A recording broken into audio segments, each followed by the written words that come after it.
Ration ടോക്സിന് അടുത്ത വീഡിയോയിലേക്ക് സ്വാഗതം. ഇന്നിപ്പോൾ നമ്മൾ പറഞ്ഞാൽ സിനിമാ നിർമ്മാതാക്കളുടെ സംഘടന ചേർന്ന് ചില തീരുമാനങ്ങൾ എടുക്കുകയും അത് സുരേഷ് കുമാർ, ഞാൻ മനസ്സിലാക്കുന്നത് സുരേഷ് കുമാർ ഇപ്പോൾ നിലവിൽ അതിൻ്റെ പ്രസിഡന്റ് അല്ല.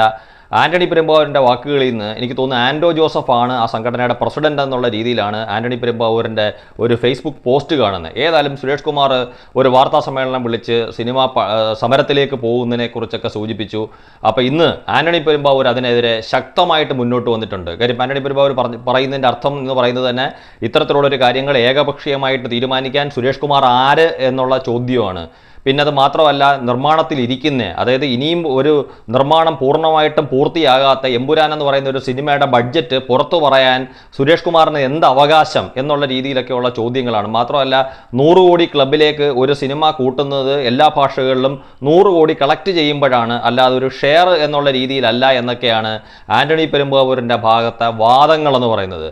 സുരേഷ് കുമാറിനെതിരെ വളരെ രൂക്ഷമായിട്ടുള്ള രീതിയിലാണ് ആന്റണി പെരുമ്പാവൂർ പ്രതികരിച്ചിരിക്കുന്നത്. അത്തരത്തിലുള്ള ആന്റണി പെരുമ്പാവൂരിൻ്റെ ഫേസ്ബുക്ക് പോസ്റ്റ് പൃഥ്വിരാജിനെ പോലുള്ള ആൾക്കാരും ഉണ്ണി മോഹനും അജു വർഗീസും ഒക്കെ അത് ഷെയർ ചെയ്ത്, അതായത് അവരെല്ലാം ഏറ്റെടുത്തിട്ടുണ്ട്. അത്തരത്തിൽ ഉള്ള വാദപ്രതിവാദങ്ങൾ ഇപ്പം നമ്മുടെ സോഷ്യൽ മീഡിയയിൽ ഇപ്പം നടന്നുകൊണ്ടിരിക്കുക. അപ്പോൾ പല ചാനലുകളിലും ഇപ്പം എനിക്ക് സുരേഷ് കുമാർ നേരിട്ട് ചിലതിനകത്ത് മറുപടി പറയുന്നുണ്ട്. പകരം പ്രൊഡ്യൂസേഴ്സ് അസോസിയേഷൻ്റെ ഭാഗത്തു നിന്ന് പറയുന്ന മറ്റ് ചില ആൾക്കാരാണ് ചിലയിടത്തൊക്കെ മറുപടി പറയുന്നത്. ചില ഓൺലൈൻ മാധ്യമങ്ങൾ റിപ്പോർട്ട് ചെയ്യുന്നത് എന്താണെന്ന് വെച്ച് കഴിഞ്ഞാൽ, കാര്യം സുഹൃത്തുക്കളൊക്കെയാണ്. ഇപ്പോൾ ലാലേട്ടൻ്റെ ബാല്യകാല സുഹൃത്ത് തന്നെയാണ് സുരേഷ് കുമാറെങ്കിലും ഇതിപ്പം നമുക്ക് എല്ലാവർക്കും അറിയാവുന്ന ഒരു കാര്യമുണ്ട്. ഇപ്പോൾ ആന്റണി പെരുമ്പാവൂർ ഇത്തരത്തിലുള്ള ഒരു കാര്യത്തിന് സ്വമേധയാ, അതും സുരേഷ് കുമാറിനെതിരെ യുദ്ധം പ്രഖ്യാപിക്കണമെന്നുണ്ടെങ്കിൽ ലാലേട്ടൻ്റെ അനുമതി ഇല്ലാതെ, ഒരു മൗനാനുവാദം എന്നൊന്നും നമുക്ക് പറയാൻ പറ്റത്തില്ല. ലാലേട്ടൻ്റെ പൂർണ്ണമായിട്ടുള്ള അനുമതി ഇല്ലാതെ അല്ലെങ്കിൽ അനുവാദം ഇല്ലാതെ ആന്റണി പെരുമ്പാവൂരിനെ പോലുള്ള ഒരാൾ സുരേഷ് കുമാറിനെതിരെ പരസ്യമായിട്ട് മുന്നോട്ട് വരത്തില്ല. കാര്യം ഇവിടെ ഒരുപാട് പ്രൊഡ്യൂസേഴ്സ്, സിനിമയിൽ നടന്മാരായിട്ടുള്ള ഒരുപാട് പ്രൊഡ്യൂസേഴ്സും അല്ലാതെയുള്ള ഒരുപാട് പ്രൊഡ്യൂസേഴ്സും ഒക്കെ നിൽക്കുമ്പം അവരെല്ലാം ഒന്നും മടിച്ച് നിൽക്കുന്നിടത്ത് വെച്ച് ആന്റണി പെരുമ്പാവൂർ ആഞ്ഞടിക്കണമെങ്കിൽ അത് ലാലേട്ടൻ്റെ അനുമതിയോടുകൂടി മാത്രമാണ്. അതായത് ഇപ്പം ഈ നിർമ്മാതാക്കളുടെ സംഘടനയ്ക്ക് അതൊരു പിളർപ്പുണ്ടാക്കണമെന്നും അല്ലെങ്കിൽ ഇപ്പം ഇവർ പ്രഖ്യാപിച്ചിരിക്കുന്ന രീതിയിലുള്ള ഒരു സിനിമ സമരം തന്നെ പൊളിച്ചു കളയണമെന്നും ഒക്കെയുള്ള ലാലേട്ടൻ്റെ ഒരു തീരുമാനം തന്നെയാണ് ആന്റണി പെരുമ്പാവൂർ ഇവിടെ നടത്തുന്നതെന്നുള്ള കാര്യത്തിനകത്ത് യാതൊരുവിധ സംശയവുമില്ല. പിന്നെ നമുക്കറിയാം, ഇപ്പം ആന്റണി പെരുമ്പാവൂർ തന്നെ ഇതിനകത്ത് പരോക്ഷമായിട്ട് ആൻഡോ ജോസഫിൻ്റെ കാര്യം സൂചിപ്പിച്ചിരിക്കുന്ന സാഹചര്യത്തിൽ മമ്മൂക്കയുടെയും ഒരു അനുവാദം ഇതിനകത്ത് ഉണ്ടാവും. അതായത് മമ്മൂക്ക ഈ പറഞ്ഞ കണക്ക് പരസ്യമായിട്ടല്ലെങ്കിൽ പോലും മമ്മൂക്കയും അതിന് ഒരു പൂർണ്ണ പിന്തുണ ചിലപ്പോൾ ആന്റണി പെരുമ്പാവൂരിന് കൊടുക്കുന്നുണ്ടാവും. കാര്യം ആന്റണി പെരുമ്പാവൂർ സുരേഷ് കുമാറിനെതിരെ ഇത്തരത്തിലുള്ളൊരു ഫേസ്ബുക്ക് പോസ്റ്റ് ഇടണമെങ്കിൽ അതിപ്പോൾ മമ്മൂക്കയുടെയും ലാലേട്ടൻ്റെയും ഒന്നും അനുമതി ഇല്ലാതെ അത്തരത്തിലുള്ളൊരു പോസ്റ്റ് ഇട്ട്, അതും സുരേഷ് കുമാറിനെ പോലുള്ള ആൾക്കെതിരെ ഇത്തരത്തിലുള്ളൊരു ഫേസ്ബുക്ക് പോസ്റ്റുമായിട്ട് ആന്റണി പെരുമ്പാവൂർ വരുമെന്ന് നമുക്കറിയാം. കാര്യം അങ്ങനെ ഒരിക്കലും ഇവരുടെ അനുമതി ഇല്ലാതെ വരാൻ യാതൊരുവിധ സാധ്യതകളുമില്ല. ഏതായാലും ഇനി വരുന്ന ദിവസങ്ങളിൽ, കാര്യം ഇപ്പം തന്നെ ഇന്ന് ഞാനൊരു ഇന്നൊരു ചാനലിൽ കാണുമ്പം അതിനകത്ത് സുരേഷ് കുമാറിന് പകരം മറുപടി പറയാൻ വന്നിരിക്കുന്ന ആൾ തന്നെ സർക്കാരിനെ കുറ്റപ്പെടുത്തുക. അതായത് അവർ പ്രഖ്യാപിച്ചിരിക്കുന്ന സിനിമാ സമരം നടന്മാർക്കെതിരെ അല്ല, അമ്മ സംഘടനയ്ക്കെതിരെ അല്ല, സർക്കാരിനെതിരെ. അപ്പം ചോദിക്കുന്ന മാധ്യമ സ്ഥാപനത്തിൽ നിന്ന് ചോദിക്കുന്നവർ ചോദിക്കുന്നുണ്ട്, നിങ്ങൾ നടന്മാരുടെ ഉയർന്ന പ്രതിഫലത്തിനെ കുറിച്ച് പറഞ്ഞില്ലേ, അപ്പോൾ അതിനൊക്കെതിരെയാണ് സമരം എന്നുള്ള രീതിയിൽ മുന്നോട്ട് പോകുന്നെന്ന് പറഞ്ഞപ്പോൾ അപ്പോൾ പറഞ്ഞില്ല, അതിൻ്റെ ടാക്സ് വീതം വരുന്നുണ്ട്, അതായത് ഷെയർ 4ആയിട്ട് വീതിക്കുന്ന സമയത്ത് ഏറ്റവും കൂടുതൽ കൊണ്ടുപോകുന്നത് സർക്കാരാണ്, സർക്കാരിനെതിരെയാണ് ഞങ്ങൾ പറഞ്ഞേക്കുന്നത്.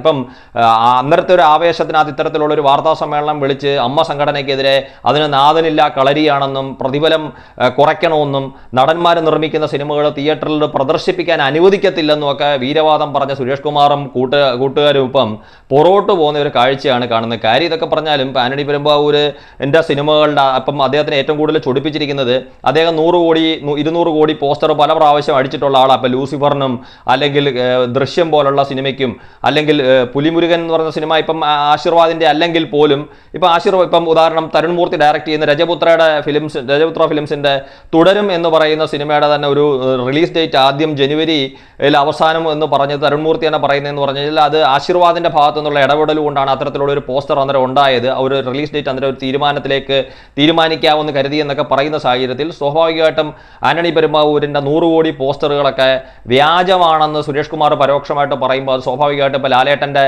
വിജയിച്ചു എന്ന് ഇന്ത്യ ഒട്ടാകെ അവർ എടുത്തു കാണിക്കപ്പെടുന്ന ചില സിനിമകളുടെ കളക്ഷനുകളൊക്കെ വ്യാജമാണെന്നുള്ള രീതിയിലേക്കുള്ള ചർച്ചകൾ പോകുന്നത് തീർച്ചയായിട്ടും ലാലേട്ടൻ്റെ കരിയറിനെ തന്നെ, അതായത് ലാലേട്ടൻ്റെ ഒരു സ്റ്റാർഡത്തിനെ തന്നെ ബാധിക്കുന്ന രീതിയിലാണ് ഈ സുരേഷ് കുമാറിൻ്റെ ഇത്തരത്തിലുള്ള വെട്ടിത്തുറന്നുള്ള പറച്ചിലുകൾ. പരോക്ഷമായിട്ടത് മമ്മൂക്കയിലും പോകുന്നുണ്ടെന്നുള്ളത് ശരി തന്നെയാണ്. പക്ഷേ സുരേഷ് കുമാറിൻ്റെ ഏറ്റവും അടുത്ത സുഹൃത്ത് ലാലേട്ടനാണെന്നും അവർ ബാല്യകാല സുഹൃത്തുക്കളാണെന്നും ഒക്കെ അറിയാവുന്നവർക്ക് സുരേഷ് കുമാറിൻ്റെ ഇത്തരത്തിലുള്ള ഞെട്ടിക്കുന്ന ഈ ഒരു വെളിപ്പെടുത്തൽ അത് ലാലേട്ടനെതിരെ തന്നെയാണെന്ന് അറിയാവുന്നതുകൊണ്ടാണ് ആന്റണി പെരുമ്പാവൂർ ഒരു സർവ്വശക്തി എടുത്ത് മറ്റാരുടെയും, എനിക്ക് തോന്നുന്നു മറ്റു നിർമ്മാതാക്കളെ ഒന്നും ചിലപ്പം കൂട്ടുവിളിക്കാതെ ആന്റണി പെരുമ്പാവൂർ ഇപ്പോൾ പ്രതികരിച്ചത്. പക്ഷേ വരുന്ന ദിവസങ്ങളിലെല്ലാം എനിക്ക് തോന്നുന്നു ഏറ്റവും കൂടുതൽ നിർമ്മാതാക്കൾ ആന്റണി പെരുമ്പാവൂരിന് പിന്തുണ പ്രഖ്യാപിക്കുകയും ഇപ്പോൾ ഈ പ്രൊഡ്യൂസേഴ്സ് അസോസിയേഷൻ തന്നെ രണ്ടായിട്ട് പിളരുകയാണെങ്കിൽ, മുമ്പ് നമുക്കറിയാം ഇപ്പം മാക്ട പോലുള്ളത്, അല്ലെങ്കിൽ ഈ പറഞ്ഞ എക്സിബിറ്റേഴ്സിൻ്റെ ഒരു സംഘടന തന്നെ നിലവിൽ വന്ന് ഫിയോക്കോ പോലുള്ളതൊക്കെ നിലവിൽ വന്ന സാഹചര്യങ്ങളൊക്കെ നമുക്കറിയാം.